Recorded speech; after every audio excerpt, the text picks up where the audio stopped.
This is Jay Rogers. I am the director of the Forerunner, and I wanted to do a follow-up video to one that we did last week. Did Vladimir Putin threaten nuclear war? This one is going to be called Did Russia or Ukraine Threaten Nuclear War?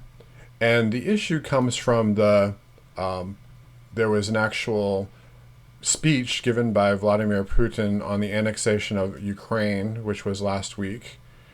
And in that speech, Putin talked about nuclear blackmail. Okay, so this is the full speech from September 30th, 2022. This is the video of it, which we don't want to look at. But here is the full text of the speech. And this was printed in the Washington Post verbatim, which is good. Because what happens is that in the media, they'll take a narrative. Like, for instance, here it says, Russian President Vladimir Putin delivered on Wednesday a national address about the ongoing war in Ukraine. So that's a fact. Analysts said, so this is opinion, it was one of Putin's most defensive and angry speeches. In it, so I listened to the whole thing, and I have a different opinion about his emotion. I think that there is a whole gamut of emotions in it, but I'll just leave it at that. In it, the Russian president declared partial military mobilization to call up as many as 300,000 reservists. And I actually disagree with one thing about that. I think that 300,000 was the minimum number, not the as many number. So that's partially accurate. And hinted ominously about the use of nuclear weapons to protect Russian territory. Okay, hinted ominously in the last few days has morphed into Putin is threatening nuclear war with the world. Okay, so let's look at, I want to review this because my other video was kind of long. We didn't get into this until several minutes into the video, but I'm just going to look at all the places in the video or in the speech that Putin actually talked about nuclear. Okay, so here's the word nuclear, and this is, I've gone through it several times. What's been happening is I've been having people email me.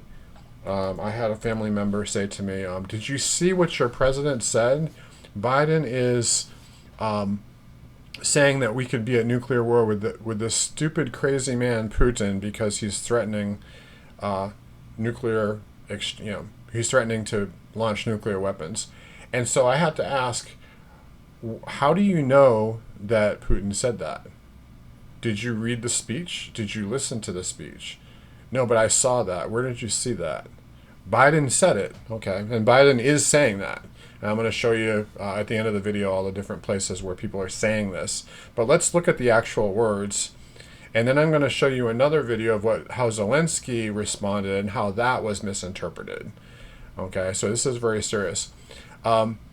So he's basically outlining the reasons that Russia got into the war in the first place. Okay, he says, after the Kyiv regime publicly refused to settle the issue of Donbass peacefully and went as far as to announce its ambition to possess nuclear weapons, it became clear that a new offensive in Donbass, there were two of them before, was inevitable.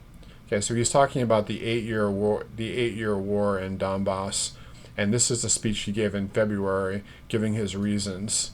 Okay, it was inevitable, and that it would be inevitably followed by an attack on Russia's Crimea, that is, on Russia. So he's saying that Ukraine was preparing for an offensive, which has been proven. There's actual satellite imagery showing increased firing of weapons on Donbass in January and February. So that's not something he's just making up. That's true. It became clear that there was a new offensive brewing against Donbass, and that's the reason why the Russians had been building up their troops for months to wait for that. Okay, this is the next place. All right, let's back up a little bit. Washington, London, and Brussels are openly encouraging Kyiv to move the hostilities to our territory. They openly say that Russia must be defeated on the battlefield by any means and subsequently deprived of political, economic, cultural, and any other sovereignty and ransacked. They have even resorted to the nuclear blackmail. I am referring not only to the Western encouraged shelling of the Zaporizhia nuclear power plant, which poses the threat of a nuclear disaster, but also to statements made by some high-ranking representatives of the leading NATO countries on the possibility and admissibility of using weapons of mass destruction, nuclear weapons, against Russia. So that was all the talk. This is the entire mention of nuclear weapons in the entire speech, right there in that paragraph and the paragraph before. So what Putin is saying is that there was Zaporizhzhia nuclear power plant, which Russia or Russian troops occupied since the beginning of the war. Like, I think in March they took the Zaporizhzhia region where the nuclear power plant was, had been shelled by the Ukrainians. And what the Western press was saying was that Russia was shelling a nuclear power plant, which doesn't really make any sense because Russia occupied the plant. Why would they be shelling a plant that they occupied? But Ukraine was putting that out as propaganda, and of course Western media just repeats whatever they say. So they sent inspectors in. The day the inspectors arrived, there was commandos that had been trained by Britain, and the MI6 trained these commandos. They did a suicide mission to try to retake the plant. They were all killed. The second wave of commandos came in. They were stopped. And the inspectors, the international team of inspectors, independent, impartial inspectors that were supposed to go there to find out who'd been shelling the plant and was the plant safe, were eventually allowed to arrive, and then we never heard anything about their findings. Okay, so that kind of tells you what their findings were. So what he's saying there is that if you are going to continue this, to continue to use nuclear blackmail, in other words, to try to create a nuclear incident in Ukraine, to try to influence us, to try to influence Western opinion, and to blackmail us into doing something that you want us to do, that's not going to work. Basically, that's what he's saying in a nutshell. And the way that he states this is that I would like to remind those who make such statements regarding Russia that our country has different types of weapons as well, and some of them are more modern than the weapons NATO countries have.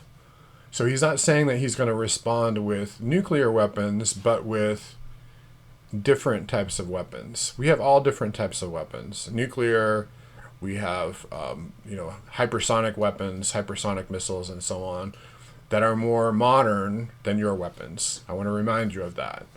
So if you were to read between the lines here, you could either say that he is going to strike the West or Ukraine with nuclear weapons, or just take out command facilities, intelligence facilities, that type of thing, which they've done before in a limited way, but they could ramp it up. All right. In the event of a threat to the territorial integrity of our country and to defend Russia and our people, we will certainly make use of all weapon systems available to us. This is not the bluff. And this is the Russian doctrine of use of nuclear weapons, which is identical to America's doctrine and NATO's doctrine, which is if we are fired on with nuclear weapons, we will respond in kind. If we are fired on with conventional weapons, we will respond in kind. That's the nuclear doctrine of both countries. And also, if there's territorial integrity, which essentially means like an existential threat, if there was a war within Russia and NATO troops were marching on Moscow, yes, if Russia was about to be destroyed, they could resort to using nuclear weapons. Okay. So what he says is that the citizens of Russia can rest assured that the territorial integrity of our motherland and independence and freedom will be defended, I repeat, by all systems available to us. Those who are using nuclear blackmail against us should know that the windrows can turn around. That has kind of like a double meaning there. Like, in other words, we can respond in kind. But also, if you explode a nuclear weapon in Ukraine, the wind is likely to take it north to Poland or west to Germany or something like that. And then they'll suffer so, no one in their right mind is going to use a nuclear weapon in Europe because you don't know who it's going to affect. If it escalates, it could affect Japan. It's going to blow all the way across Siberia into China, Japan, and so on. All right. So it's kind of ludicrous to say that, there was a threat to use nuclear weapons. It is our historical tradition and destiny of our nation to stop those who are keen on global domination and threaten to split up and enslave our motherland. Rest assured that we will do it this time as well. Okay, so he's saying basically he's going to stop it and so on. So is there a hint that he's threatening to use nuclear weapons? He possibly, under certain circumstances, but not just arbitrarily. There would be there's only a very set number of 2 instances in which that could happen. If they were fired on with nuclear weapons, right, or if the existence of Russia was threatened. Okay, I want to go to, I covered that in my other video. If you want to know more in detail, go and look at that. This is another thing, and I'm just going to play this video. It's not necessary even to get all of the audio on this, but I'm going to play it through. This is from Crux, which is a kind of like a, Crux has some really good short news summaries. Some of it's sensationalist, but it's some of it's well done. Some of it is a little bit sensationalist, but this is one that's sensationalist. So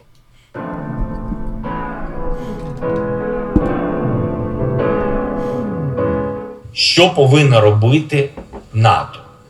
Унеможливлювати застосування Росією ядерної зброї. Але, що важливо, я ще раз звертаюсь до міжнародної спільноти. Як це було до 24-го? Превентивні удари, щоб вони знали, що з ними буде, якщо вони застосують.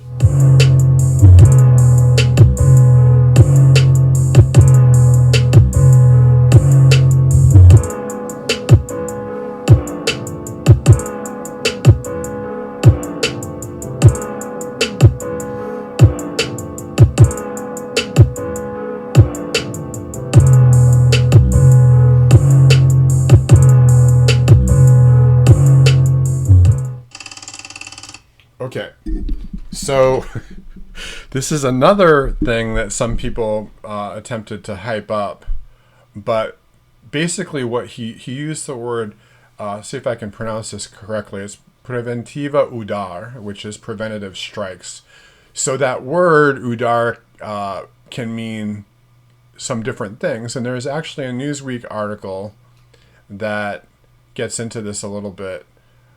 Did President Zelensky call on NATO to start a nuclear war? It's kind of misleading because if you look at what NATO should do, make it impossible for Russia to use nuclear weapons. How are we going to do that, Mr. Zelensky? The important thing is I am addressing the international community again, as it was before February 24th, preventative strikes, so that you will know what happened to them so that they will know what happened to them if they use them, and not, on the contrary, wait for nuclear strikes by Russia and then say, oh, what's left for you to do? Well, then take it from us. Consider the usage of their pressure. This is what I think NATO should do. To reconsider the order of usage. Now, when I first heard that, I said, he's calling for preventative nuclear strikes. That's what that sounds like.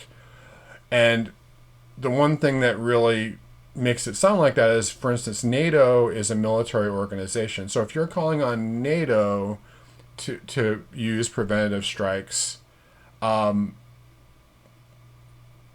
kind of strikes are they? Well, they would be military strikes, because NATO is a military organization, right? All right, so this is what the article says. With the world on tenterhooks over whether Vladimir Putin might resort to non-conventional arms in Ukraine to turn around his faltering invasion, Zelensky described how preventative strikes were a disincentive for such atomic weapons. All right, so this was the Kremlin responded. Dmitry Peskov said that this is nothing more than a call to start World War III with unpredictable, monstrous consequences. And then there are several conservative kind of pro-Russia guys like Garland, Nixon, and so on. He's saying that, he's basically paraphrasing Zelensky here, saying that, NATO should destroy the world in a nuclear holocaust to prevent nuclear war, which is, again, it's ridiculous. That's not what Zelensky said. What he said was NATO should eliminate the possibility of Russia using nuclear weapons. But what's important, I once again appeal to the international community as I did, we need preventative strikes. Okay, so I read that before. This is the Ukrainian word udar, which Zelensky used in the address, can mean a strike, but it can also be figurative, like a metaphor. We need to hit them, we need to blow back, and so on. A nuance that has perhaps gotten lost. Now, what I would say is that the difficulty, I'm laughing about nuclear war. Okay, so the difficulty in this is not that you know he's calling for preventative strikes, but he's calling on NATO to do it, and I think that he just got kind of jumbled. It was not a prepared speech, and he knew what he was going to say, but he's speaking off the cuff. He's speaking to NATO nations and not NATO itself. So, but notice that the Western press is very quick to backpedal and say, no, that's not what he meant. But they're also very quick to misinterpret what Putin said. All right, so I just think that that's very dangerous. And we have a president who, as they say in Venezuela, he's more dangerous than a monkey with a razor blade. Okay, this is not, this is not a world that we want to be in. I think that personally, I think that the Europeans need to do votes of no confidence, get rid of Schultz, get rid of every leader that they can as soon as possible, lift the sanctions on Russia and call both sides to the negotiating table, stop sending weapons. The idea that Ukraine can, let's talk about, okay, that's what I wanted to say about nuclear issue. I think it's being hyped by the West. It's irresponsible and dangerous. Now, what I want to do is talk about outcome. What's the possibility that Ukraine could defeat Russia? And what's the possibility that Russia could conquer Europe?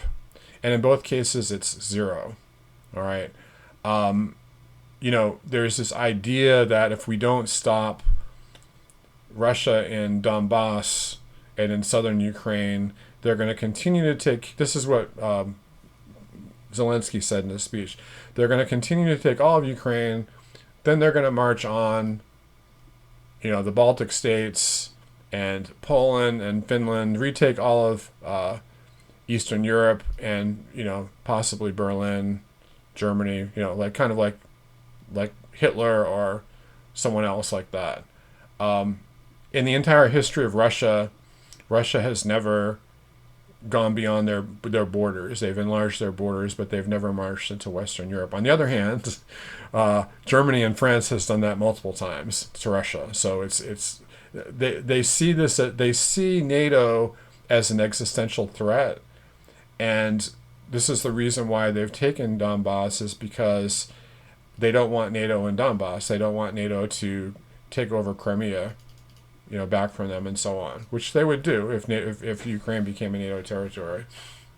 Okay, so this is military land. Military land has deployments, and this is not 100% accurate. Also, the locations are not accurate down to the the square foot. But these are what we know of military deployments throughout Ukraine and Russia. Russia has they started the war with about 20,000 troops. We don't know the exact number, but you can if you want to find out like how many troops are in a regiment, how many troops are in a battalion, and so on, you can add them up, and realize that not every regiment, not every battalion, not every group, not every brigade is to full capacity, and you can make an estimation. So they've estimated that Russia has about 200,000 troops. And now, most of them are not on the front lines. Like, if you look at where they are, there's some they're kind of guarding Poland from entering the war. They're in Belarus. There's some air support going on from there. They're on the Russian border along here. They're in Crimea. And many of them are, in the south, but not on the front lines. Okay, like these troops here are on the front lines. These are defending cities down here. They're in Mariupol and so on like that. And even like, if you were to look at, for instance, this line right here, which is the Bakhmut, which is very important for Russia to take Bakhmut if they wanted to take back the rest of the Donetsk Republic and incorporate that. And the reason why is because there are something like 20,000 troops in Bakhmut, and it's not just this one brigade. It's like these people were deployed here, but they're actually closer to Bakhmut than the map shows. And this is a regiment or brigade, excuse me. This is the Donetsk Republic. This is a tactical group. This is a motorized regiment. This is the Cossacks are independent. They're like a mercenary group. This is motorized brigade of the Lugansk Republic, and this is a battalion tactical group. A lot of people don't realize it, but a lot of the troops that are fighting in Donbass are not the regular army of the Russian Federation. They are Donetsk and Lugansk militias. And what happened recently was that there was a line that went out to this river right here. It's called the, where is it? It's basically this river. And all the way down to a town called Lima, or Krasny Lima, or Izium, excuse me, this is it right here. It went past this river all the way out to Izium and then north. And what happened was there was a river here. This is Kharkiv. So basically it was like this. And what happened was, so it kind of starts up in the north, comes down, went around Izium, and Russia lost all this territory. Now this is very sparse land. There's really not that much there. There are some very, very small towns, villages, and so on. And so what Russia did was with the troops that they had, the 200,000 troops, what you have to understand, let me back up a little bit. What you have to understand is that this is a huge front, as I said. This is, they say 100 kilometers or approximately, 1,000 kilometers or approximately 600 miles of front, plus another 500 miles of border. So Russia is actually defending, both sides, are fighting along a front or a line that's 1,000 miles. So if you have 200,000 troops, that's 200 troops per mile. And understand that about only half of them are actually on the front line. So you could, narrow that down to 100, and then consider the fact that about half the troops fighting in Donbass are not Russian. They're from Lugansk People's Republic and Donetsk People's Republic, and so on. So the Russian troops that were defending the Kharkiv region were very sparse. And what happened was that Ukraine was able to put in an additional 30,000 troops. There were about 20,000 in Kherson. They did a massive Kherson offensive, which basically has failed. They had some gains up here in the north, and again in very sparse territory, but that's been stalled. We'll see what happens in the future. They're preparing for another assault here in Zaporizhia, and one into. I'm not sure about this because this is very heavily entrenched, and I don't think that they could get to Mariupol again. But that's what they're planning on doing. So, what they did was they gathered a lot of troops here. There were huge losses for very small gains. I've heard from anywhere from 2,000 up to 5,000 troops were lost, and then they lost hundreds more, if not thousands, of the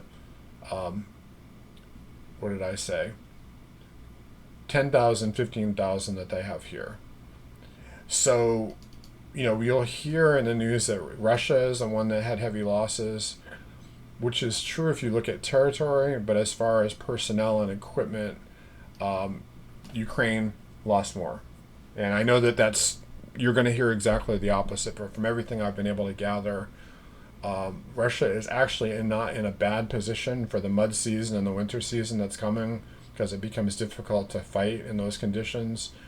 And then what happens from there is they will get slowly 300,000, 370,000, I'm going to say, more troops. And where these troops are going to come from? They're actually going to come from here. Like, in other words, there's only about out of the 200,000 troops that Russia has fighting along the border, I mean, deployed, the number of troops that are on the border are less than half of that, like maybe 50,000 to 100,000, something like that. Most of the Russian troops are doing air support. They're doing, like, if you look at this one for instance, it's a motorized brigade, but they're defending a southern region. Let me see if I can show you what some of these groups are doing. These are all frontline troops here, and they're not here. They're actually on the front lines. But if you go back here, what you'll see is there's an armored regiment. There's all of these people are going to be moved to the front, and the 300,000, most of those are going to fill in for the rest. Right, they're going to fill in, and they'll be gradually trained and brought to the front. But once those troops start arriving to replace these people are going to go to the front. And where are the excuse me, where are these troops going to come from, do you suppose? All right, they're going to come from places like Vladivostok, where Russia has troops. They're going to come from places like Kazakhstan, where the Russians might have bases. They're going to come from the border of Finland and the border of Estonia, Latvia, Lithuania, where Russia has troops. They're not going to come from the draft or the conscripts. The drafted people are going to replace people in Vladivostok. They're going to replace people in, basically peacetime border guards and things like that, bases, things like that. And they're going to be drilling for the time when they might have to join the front too. But none of the people being conscripted, I'm going to say none, but the majority of the people being conscripted right now by Russia are people who have fought in other wars. Could be Syria, could be like wars that took place 20 years ago, or they were just served in the military. Okay. And like the total military force, the total available force of people that are currently in the military serving somewhere in Russia are 2 million. The number of people that have served in the military in the past 20 or 30 years or so is over 20 million. So they're going to be taking some of those 20 million, replacing some of the 2 million, and they're going to take 300,000 of the 2 million and move those to the front. So you might be hearing news stories about, there's hundreds of thousands of people leaving Russia and fleeing to Kazakhstan and Eastern Europe to avoid the draft. Well, they are fleeing, but they're not avoiding the draft. They're just trying to get out of the country, And why are they trying to get out of the country? Well, probably because they don't like being in Russia. You have to understand that, there's... Putin has a huge approval rating in Russia, and it's about 70%, 80% people approve of him, but about, maybe 20 or 30% don't. So let's say 20% of 150,000, that's that's a lot. That's 30 million people. As opposed to the 120 million who do approve of him, there's 30 million that are very against Putin. So those are the people that are leaving, and that's a lot of people. You might get 1% of 30 million is a lot of people. That's 300,000 people. So, and then half of those are men that have been in the, most people in Russia, unless you go to into college or university right after school, right after high school, or you get married and have children right away at age 17, you go into the military. Or if you have an important job, like they put a lot of the young men in the military for 1 year. A lot of countries that do that. Israel does that, for instance. Mandatory service for 1 year. And you serve your time. You're not, some of them are not trained for battle. They're just doing other things. Humanitarian services, passing out food to poor people, that type of thing. Like I have a friend that would, actually he was from Kiev, but Ukraine does the same thing. He dropped out of college and he got drafted because he dropped out of college, and he had to go and deliver milk to elderly people in apartments. That's what he did all day. for about 5 hours a day, and then he was free the rest of the day. So he preferred to do that. He was actually able to choose that by saying that he was a conscientious objector to war, and they gave him like a peacetime type of assignment. So, but there are other people that have done military service in. I'm going to show you a map here. Well, it could be they did military service in time of the Chechnya War, in Syria, Libya. And they're experienced fighters, and they're not serving in the military right now, but they're reserves. So Russia's calling up all those reserves. So they're going to get 300,000. The idea that Ukraine could win isn't really feasible because, once they take more territory, they're going to call up another 300,000, and then they'll have an armed force of 800,000. That is the total reserves of Ukraine. Okay. The other thing you have to understand is that before the war, prior to the war, or prior to 2014, Ukraine had a population of 44 million, but then Crimea was annexed and they lost 2.5 million. So then they were down to about 41 million. And some people left the country during that time too because of the, some people left the country, went to Russia, to other places because of the turmoil after the 2014 Euromaidan revolution. A lot of the country was disagreed with that. There were riots in a lot of places, and they left. So not just in Donbass, but there were riots all over the country. And if you were pro-Russian, you could be harassed, or some people were even killed. Not a lot, but there were some. So people were fearful, and they left Ukraine if you were pro-Russian. And I had a friend back in 2017. He came over to visit me, a very good friend of mine from Kiev. He came over and said that, our country is so corrupt. I asked him what he thought about the Euromaidan revolution. He just was very disgusted by it. He said that it's more corrupt than ever. People are leaving the country. We've lost 1/10 of our population and so on, which is true. They lost 40 million people.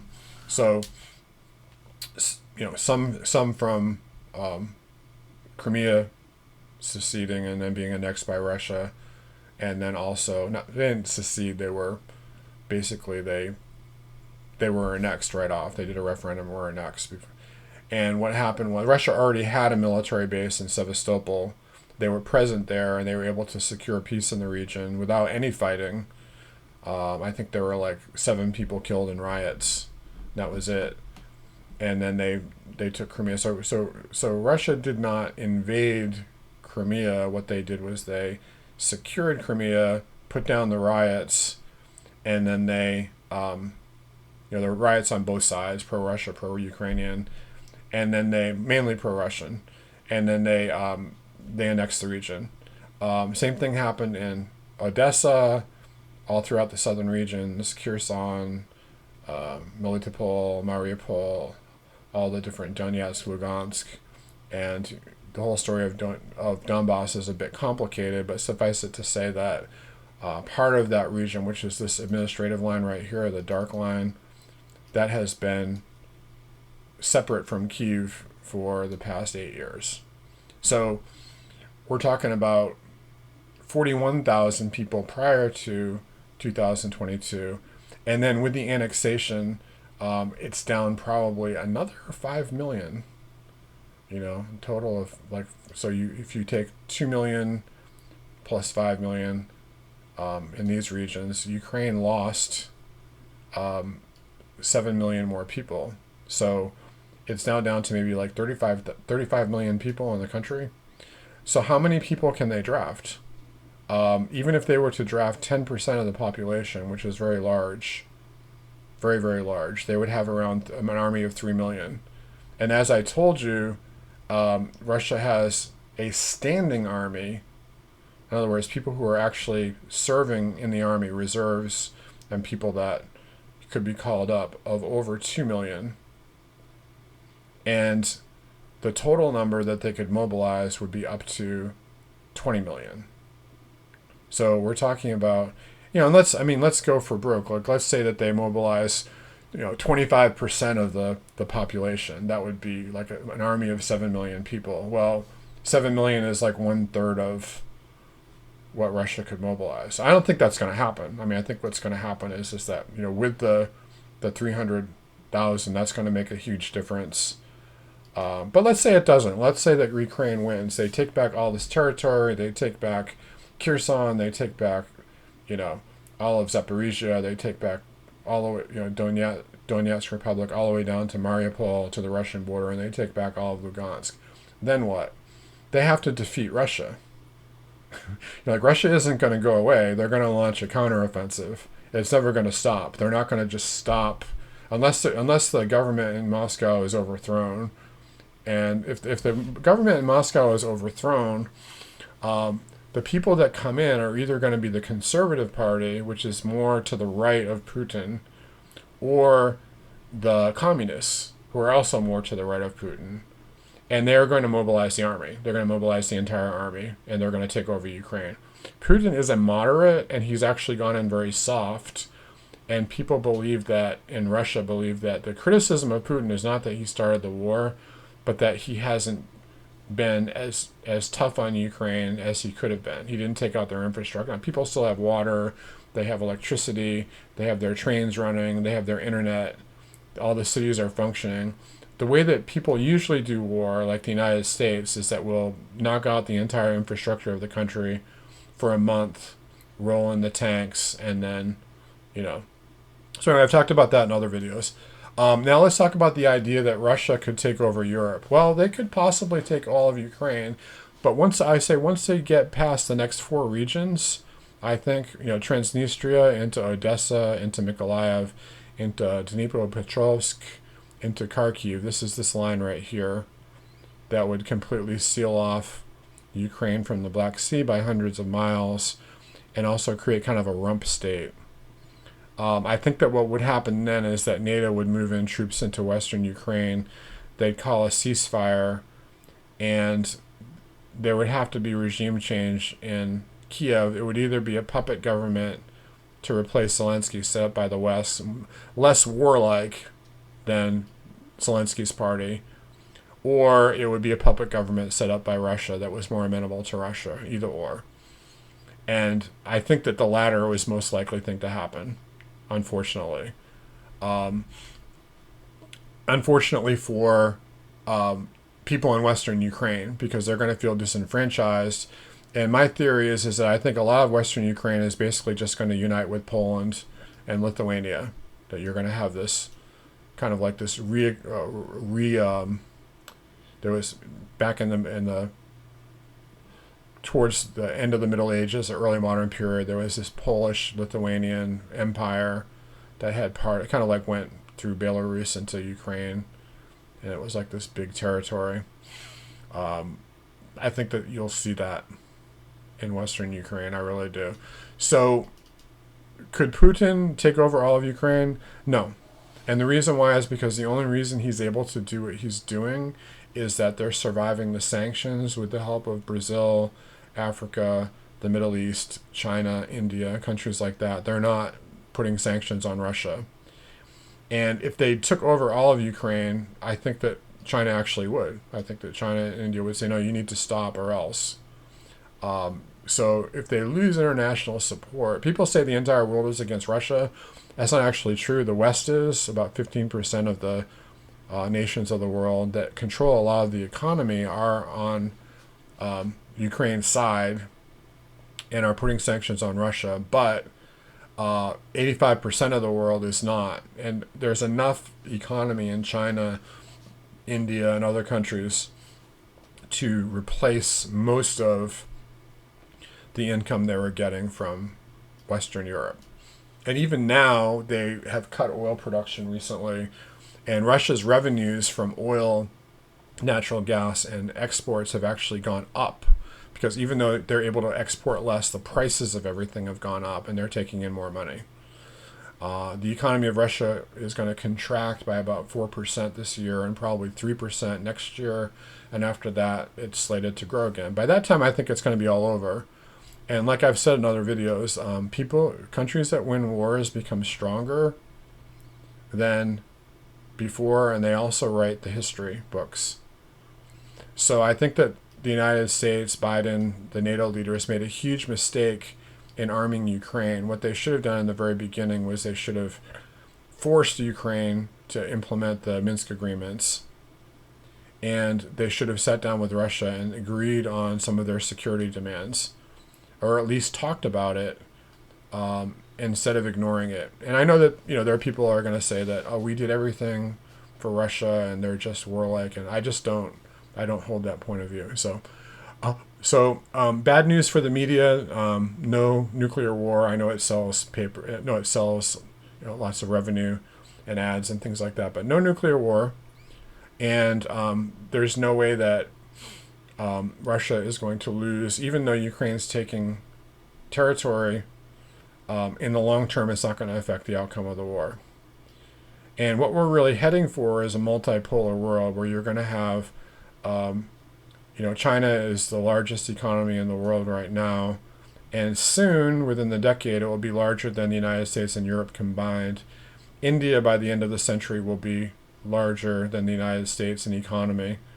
And then Russia has the most natural resources in the world, almost double what the United States has. Our largest natural resource is actually timber, followed by things like, coal, and then down on the bottom of the list is like oil and things like that. Russia's largest commodity is oil, natural gas, mineral resources, and other things like food. And theirs is about $72 trillion estimated in natural resources. The United States has about 45 trillion. So their economy is going to grow after this war is over, and they're going to have good trade relations with the Muslims in the Middle East, countries like Iran, Turkey, Afghanistan, Syria, Saudi Arabia, all throughout Africa. South Africa is already very much on Russia's side. Brazil, Mexico, obviously Cuba and Venezuela as well. So, Russia's not going anywhere as an economic power. They have plenty of trade partners. Even if Europe, which is very dependent on Russia, cuts everything off, their economy is just going to suffer. And the United States economy is very much tied to what goes on in Europe. And we're going to be in for some tough times too. I put these up here not to really start arguments, but I want to document what I think is going to happen. And then a year from now, we can come back and see if my warnings were correct. I'm not pro-Russia. I'm not pro-Ukraine. I'm pro-people. I'm for the people. I want the people in Ukraine to have peace. I have many friends there that are in danger, actually, from this war. I have a friend that lives a few miles from an airport that was bombed, for instance. He heard the missiles in the middle of the night. He said he never heard anything like it in himself. Never heard anything like it in his life. Same thing with, I have friends in, Moscow region, Nizhny Novgorod, and places like that. And they are, they're affected by this. So I want peace and prosperity for my friends. And I would like the war to be over as soon as possible. I would like for the United States to say with NATO, let's stop this. Let's sit down and let's seriously consider what Russia has and find a way to keep Ukraine from, disappearing off the map. Because eventually, if Ukraine becomes a rump state and loses 1/4 of its lands, and it's going to have trouble surviving because it's going to lose a lot of. It's already the poorest country in Europe as it is now, so it'll be 25% poorer, probably 50% poorer, because this is where a lot of the industry and agriculture is, down in the south. So a very, very difficult situation for Ukraine. I'm not cheerleading against them. People are being killed, just like people in Donbass have been killed for the past 8 years. Now there are people in, Mykolaiv and, the western part of Donbass and so on. They're being killed. People around the Kyiv region and Kharkiv were being killed in lesser numbers, but still, it's a great tragedy.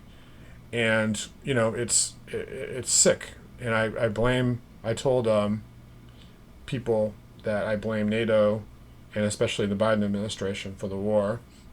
But that's what they want. They want to hang on to their Western unipolar power and keep Russia weak so that these economies can't emerge. Or at least they want to keep them down for as long as possible.